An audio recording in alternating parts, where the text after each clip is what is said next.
ধামাকা অফার চলছে প্যান্টানিক ব্র্যান্ডের 43 ইঞ্চি গুগল 4K ভয়েস কন্ট্রোল টেলিভিশনে। চলুন টেলিভিশনটা আমরা একটু দেখি। এই যে আমার সামনে যে টেলিভিশনটা দেখছেন এটি হচ্ছে প্যান্টানিক 43 ইঞ্চি Google 4K voice control television.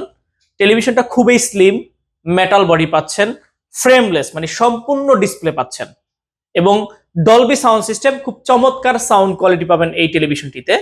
USB port রয়েছে, আপনি চাইলে পেন ড্রাইভ ইউজ করতে পাচ্ছেন। এইচডিএমআই পোর্ট আছে, আপনি computer, CC camera, projector, monitor হিসেবে ইউজ করতে পাচ্ছেন এবং স্ক্রিন মিররিং রয়েছে। আপনি চাইলে আপনার ল্যাপটপ, মোবাইল থেকে আপনি স্ক্রিন মিররিং করে সমস্ত কাজগুলো আপনি টেলিভিশনও করতে পারবেন। টেলিভিশনটিতে আপনি পেয়ে যাচ্ছেন 1 বছরের পার্টস এবং প্যানেল রিপ্লেসমেন্ট গ্যারান্টি আর 10 বছরের ফ্রি সার্ভিস ওয়ারেন্টি। প্যান্টানিক 43 ইঞ্চি গুগল 4K ভয়েস কন্ট্রোল টেলিভিশনটি আপনি পেয়ে যাচ্ছেন মাত্র 30,000 টাকাতে। টেলিভিশনটি অর্ডার করতে আমাদের স্ক্রিনে দেওয়া নাম্বারে কল করুন। টেলিভিশন সম্পর্কে আরো বিস্তারিত ডিটেইলস জানতে আমাদের ওয়েবসাইট ভিজিট করুন www.ponnobiri.com। ধন্যবাদ।